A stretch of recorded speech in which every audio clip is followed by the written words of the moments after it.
Bonjour YouTube, je suis Sébastien et je me suis offert un petit marteau pneumatique burineur.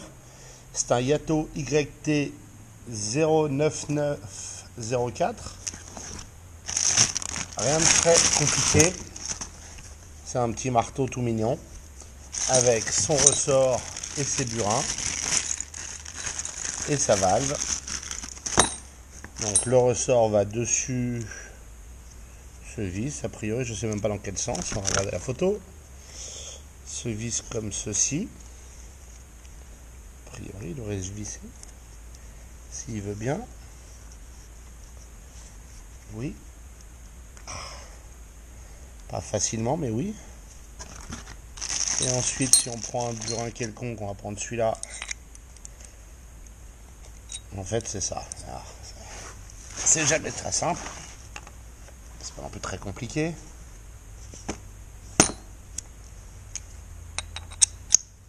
On met ça. Et en fait, c'est tenu par le ressort. Donc, pour changer d'embout, il faut enlever le ressort et le remettre. Ce qui n'est pas forcément de la plus grande simplicité.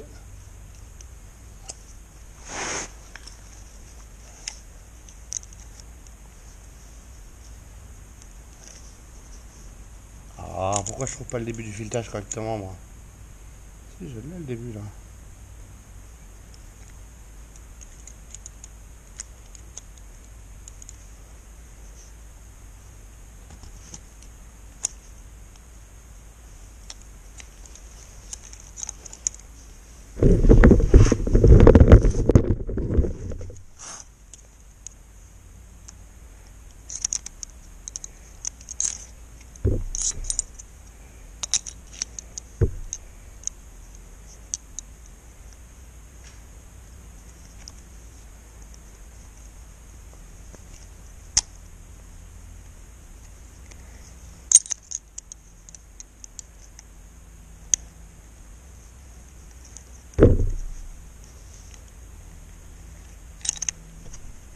Ok, il faut bien l'encliqueter.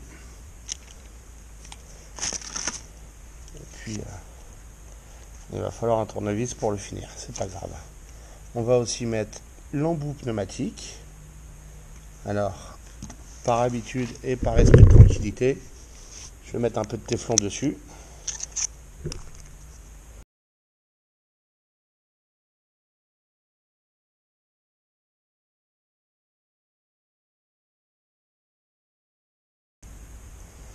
Je vais trouver de quoi le serrer. On reprend dans 2 secondes. Voilà, branché avec le raccord serré et le ressort en place. Il pourrait être un peu plus serré, mais pas beaucoup.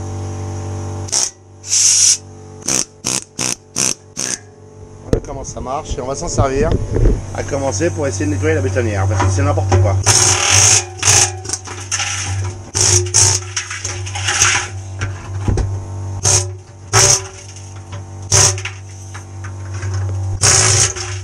C'était pas ça mon plan.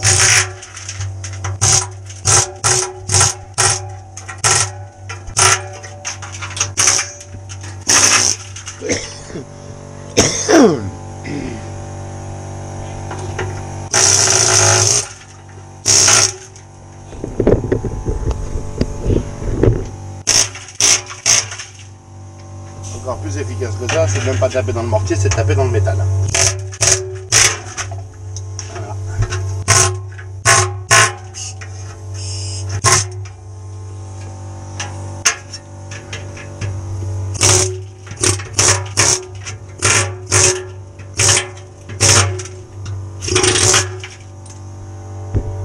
Voilà, c'est beaucoup plus propre.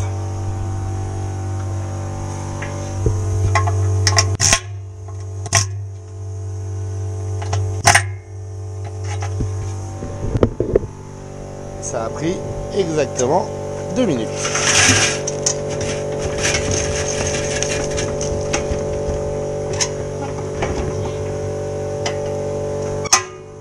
Et ben voilà un progrès réel.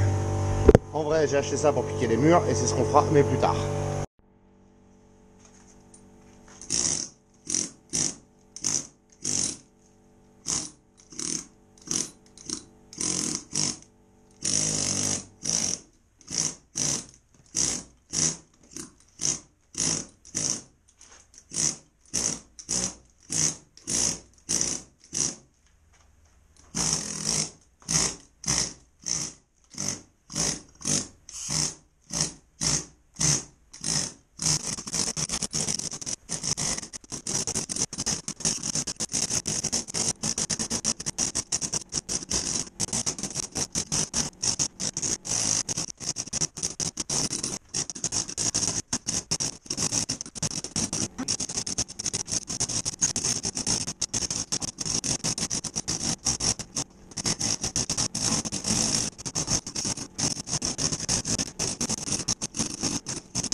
Donc voilà comment fonctionne ce petit pistolet. Évidemment, je l'huile, même pas tous les jours, je l'huile 2 fois par jour. Du coup, j'ai les mains grasses parce qu'il y a de l'huile sale qui sort par la ventilation. Mais c'est le but.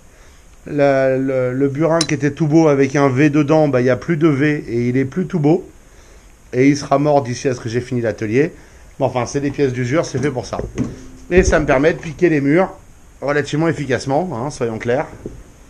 Et c'est beaucoup plus confortable que de le faire avec le perforateur, avec le long burin dessus, le machin qui pèse 5 kg. Ça n'en est pas pour autant facile ou léger, hein, ça pèse un petit peu de poids quand même, mais en termes de maniabilité, on peut le faire à une main au lieu de deux, c'est quand même assez magnifique. Ce petit marteau burineur, et j'ai changé le burin parce que l'autre était complètement cuit. J'ai donc piqué l'ensemble de l'atelier, ce qui m'a permis de refaire les murs en mortier, et je suis en plein placo, comme vous pouvez le voir. Isolation, la totale, et j'ai les fenêtres imposées. Ça, ce sera l'objet d'une autre vidéo. Mais le fait est qu'après plusieurs dizaines d'heures d'utilisation, pour tout piquer quand même, par tranche d'1 heure, mais ça, c'était pas à cause de lui, c'était à cause de la poussière et du compresseur qui tournait beaucoup. J'en suis extrêmement content. Et j'ai la ferme intention de l'utiliser quand viendra le temps de refaire les façades de la maison. C'est pas immédiat, mais ça devrait pas non plus trop tarder. Donc ça aussi, ce sera une vidéo. Pour voir que c'est bien gras en bas avec la poussière et l'huile qui ressortait, mais il faut l'huiler. Simplement de l'huile dans le trou, hein, vous embêtez pas. Excellent petit outil, pas très cher, que je vous recommande chaudement. Je vous mettrai un lien en description. Je vous remercie d'avoir suivi cette vidéo, j'espère que vous aura intéressé et vous aura été utile. Si c'est le cas, pensez à vous abonner et à la liker. Et puis, si vous avez des questions ou des remarques, les commentaires sont là pour ça.